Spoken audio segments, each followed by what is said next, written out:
Hello, everyone. Today we are looking at Tecumseh's 1810 speech, a powerful call for Native American unity in the face of U.S. expansion. Tecumseh was a Shawnee leader, a skilled warrior, and one of the most important figures of Native resistance in the early 19th century. His vision was bigger than his own tribe. He wanted all Native nations to join together to protect their land, culture, and sovereignty. To understand Tecumseh's words, we need to see what was happening in 1810. The United States had just doubled in size after the Louisiana Purchase in 1803.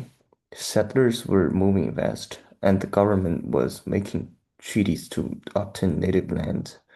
But here's the problem. Many treaties were signed by only part of the tribe, which means sometimes just one chief, and without the consent of the entire nation. This caused deep divisions among native peoples. Tecumseh saw this and as both illegal and dangerous. He argued that the land was given by the Great Separate to all native peoples and could not be sold without everyone's agreement. As he put it, Native Americans were once a happy race, since made miserable by the white people. Tecumseh's main argument is summed up in this line. The only way to stop this evil is for all the red men to unite in claiming a common and equal right in the land.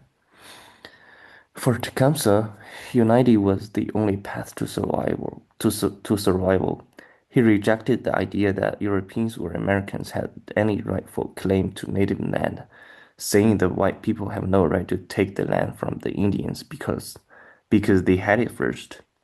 He believed that if native nations acted together, they could resist both legal and military pressure from the United States.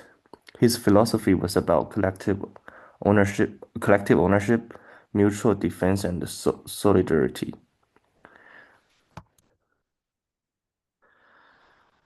So, about War of 1812, as of the connection, just 2 years later, the War of 1812 broke out between the United States and Britain. Tecumseh allied with the British not because he fully trusted them, but because he saw them as the lesser threat and as potential allies in stopping American expansion. Under his leadership, native and British forces won important early victories, but in 1813, Tecumseh was killed at the Battle of the Thames.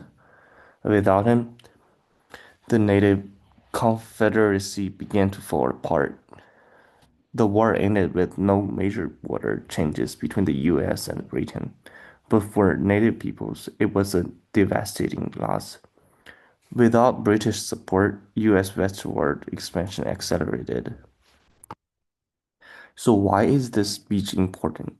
First, it's one of the cleverest surviving expressions of native resistance philosophy before the War of 1812. It shows us how native leaders viewed land as communal, scared, and inseparable from their identity.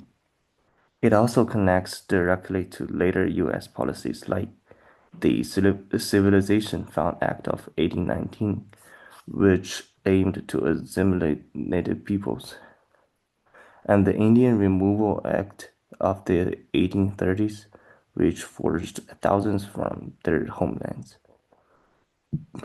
When Tecumseh said, "It never was divided, but belongs to all the use of each," he was rejecting the very foundation of U.S. land policy at the time.